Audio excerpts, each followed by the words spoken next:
पिछले काफी समय से टीवी इंडस्ट्री पर राज करने वाला शो रहा है द कपिल शर्मा शो। हालांकि ये शो कई बार विवादों में भी फंसा है, फिर चाहे वो सेट पर आग लगने के कारण रहा हो या फिर सुनील ग्रोवर और कपिल शर्मा के बीच का झगड़ा, लेकिन उसके बाद भी हर बार ये शो हम सबको एंटरटेन करने में कामयाब रहता है। इसी शो के अच्छे और बुरे सेगमेंट्स पर आज की हमारी चर्चा होगी और इसमें पाकिस्तानी एक्टर्स की इन्वॉल्वमेंट और शो के जाने के बाद उनके बयानों पर भी हम चर्चा करेंगे। वेलकम टू पलट तेरा ध्यान किधर है। चलो जी, मैं चलता हूं, आप संभाल लेना। भले ही इस शो के सक्सेस में बहुत सारे कलाकारों का योगदान रहा है, लेकिन कपिल शर्मा के बिना इस शो में कोई मजा नहीं है। आप किसी एक शो को भी उनके बिना कल्पना करके देखें तो वो फीका नजर आएगा। सबसे पहले इस शो में बेइज्जती करने वाले पार्ट पर डिस्कस करते हैं। जब कॉमेडी की बात आती है तो सामने वाले की इंसल्ट करके जल्दी फन क्रिएट किया जा सकता है और इस शो में भी यही होता है। देखा जाए तो कपिल शर्मा को छोड़कर लगभग हर कैरेक्टर का मजाक उड़ाकर शो में फन क्रिएट किया जाता रहा है। वो चाहे भूरी का कैरेक्टर हो, ये स्वर्ग की अप्सरा बनी और स्वर्ग वाले नरक में शिफ्ट हो गए। चंदू चाय वाला, सबसे गंदा तो ही दिखता है सोनी टीवी पे। इवन दादी, नानी, गुत्थी या डॉक्टर मशहूर गुलाटी। कभी कभार इन कैरेक्टर्स को कपिल शर्मा से अपनी बेइज्जती का बदला लेने के लिए एक आध कोई पंच दे दिए जाते हैं। हालांकि ऐसा बहुत कम होता है। चलो मैं तो ऐड करता ना टीवी पे, आधी रात को कमजोरी की ऐड क्यों देख रहे थे मुझे ये बताइए। भूरी और चंदू चाय वाला, ये दो कैरेक्टर्स जिन्हें शुमोना चक्रवर्ती और चंदन प्रभाकर निभाते हैं, इन दोनों की सबसे ज्यादा बेइज्जती की जाती है इस शो में। बट अगर टैलेंट की बात करें तो चंदन प्रभाकर खुद एक स्टैंड अप कॉमेडियन रह चुके हैं और इंडियन लाफ्टर चैलेंज में भी नाम कमा चुके हैं। ये तो खुशी के आंसू हैं और फेडे मुंह तेरा शरेआम झूठ बोली जान रहा। तो उनका शुरू से कॉमेडी से नाता रहा है तो उनका काम ठीक लगता है। हाँ, फ्लो में ना बोल पाना उनका एक माइनस पॉइंट जरूर रहा है, बट स्टिल कुछ पंचेस को क्रैक करने में वो कामयाब रहते हैं। शुमोना चक्रवर्ती ने टीवी सीरियल से शुरुआत की थी, लेकिन क्योंकि वो कॉमेडी सर्कस के कुछ एपिसोड्स में कपिल शर्मा के साथ पार्टनर रह चुकी हैं तो उन्होंने थोड़ी बहुत कॉमेडी करना सीख लिया है। लेकिन कॉमेडी सर्कस में भी उनका एक पेट डायलॉग था, ये सब छोड़ो और ये बताओ। बकवास बंद करो और ये बताओ। स्क्रिप्ट को क्या करना मैडम, एक लाइन है आपके हाथ पे लिख लो, बकवास बंद करो और ये बताओ। इस तरह के डायलॉग्स को सपोर्टिव डायलॉग्स कह सकते हैं, यानी सीन को नेक्स्ट डायलॉग तक ले जाने के लिए, क्योंकि उन्होंने स्क्रिप्ट रट रखे हैं और कपिल शर्मा अपने स्क्रिप्ट को इंप्रोवाइज करते रहते हैं और जब उनके सामने वो लाइन आती है जो स्क्रिप्ट में है ही नहीं तो शुमोना टॉपिक बदलने के लिए बोलती हैं, अच्छा वो छोड़ो और ये बताओ। तो शुरू से ही शुमोना कॉमेडी के मामले में बहुत वीक रही हैं, लेकिन इसके बावजूद 7-8 साल से वो लगातार द कपिल शर्मा शो का हिस्सा बनी हुई हैं। तो हम शुमोना से यही पूछेंगे कि आपके पास कपिल शर्मा का कोई वीडियो तो नहीं है। बेइज्जती के नेक्स्ट सेगमेंट पर बात करेंगे, यानी ऑडियंस की बेइज्जती। ये इस शो का वो पार्ट है जो मैं अक्सर स्किप कर देता हूं, क्योंकि इस शो में ये वो पार्ट है जहां ऑडियंस में कोई भी हो, जब वो सवाल करने के लिए खड़ा होता है तो मैक्सिमम टाइम उसके कपड़े, उसकी कद काठी या उसके बोलने के आधार पर उसकी बेइज्जती की जाती है, जो मुझे सबसे ज्यादा ऑकवर्ड लगता है। आपकी जैसी पर्सनैलिटी आप जाके कत्ल करें कहीं। हालांकि कपिल शर्मा में एक टैलेंट तो कूट कूट कर भरा है, वो है कॉमेडी में मात्रा का ज्ञान और स्थिति को संभालना। उन्हें इसका आइडिया लग जाता है कि किस इंसान की कितनी बेइज्जती हो रही है, वो उसे कितना झेल पा रहा है, और अगर बेइज्जती ज्यादा होती दिखती है तो वो हल्की सी उसकी तारीफ करके मामले को अंडर कंट्रोल कर लेते हैं। शायद इसलिए वो इस सर्कस के रिंग मास्टर हैं। एनीवेज, इस सेगमेंट यानी ऑडियंस बेइज्जती वाले को थोड़ा चेंज करने की जरूरत है और इसमें नवजोत सिंह सिद्धू अक्सर टोंट मारते दिख जाते थे, जो ठीक नहीं था, क्योंकि सिद्धू को हर कोई एक क्रिकेटर के रूप में सम्मान देता आया है। उनका टोंट मारना, वो भी कपड़ों के कलर को लेकर, अच्छा नहीं लगता। वहीं इस मामले में अर्चना पूरन सिंह ठीक है, वो इससे बची रहती हैं।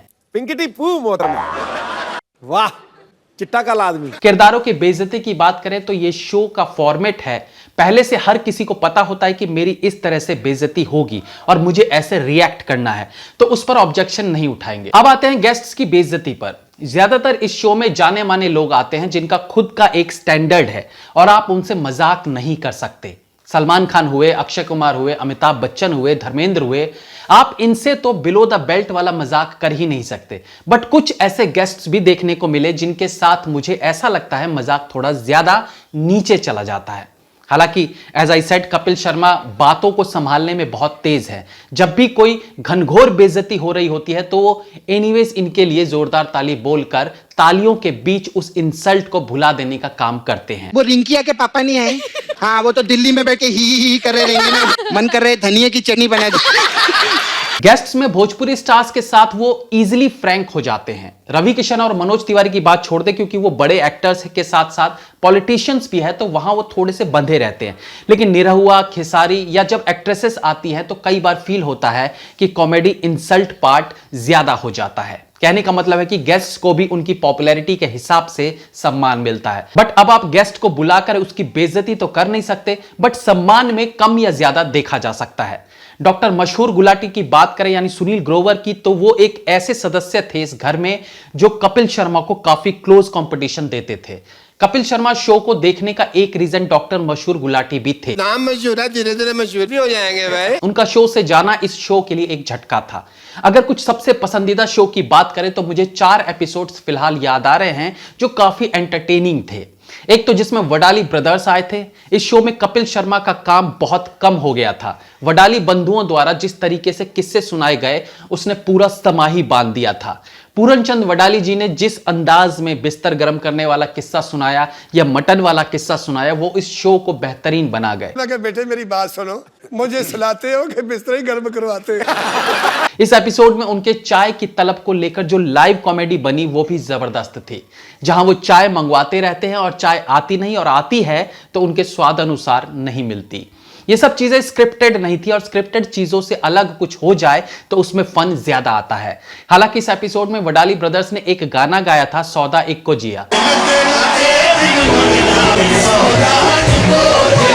हालांकि फाइनल एपिसोड्स में इस गाने को हटा दिया गया था, जिसका रीजन एक बार मैंने पहले बताया था कि उस वक्त कपिल शर्मा की फिरंगी मूवी आने वाली थी और उस फिल्म में यह गाना रखा गया था।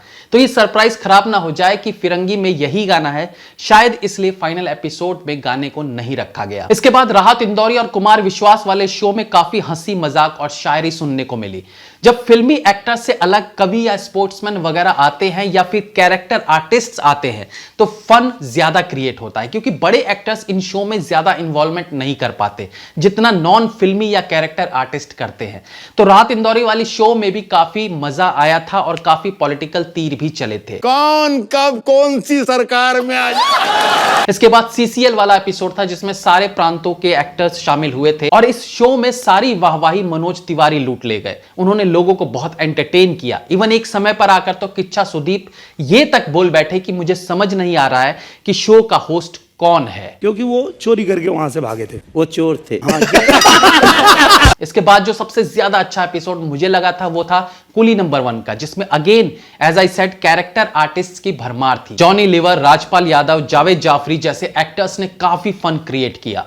राजपाल यादव और जॉनी लीवर तो अच्छे थे ही, लेकिन इस शो का एक और सेगमेंट था जिसने इसमें 4 चांद लगा दिए। वो थी कृष्णा और किकू शारदा की, जहां वो नकली धर्मेंद्र और सनी देओल बनकर आए थे। उस एक्ट में ढेर सारे पंचर्स थे जिन्हें इन दोनों एक्टर्स ने जबरदस्त तरीके से निभाया।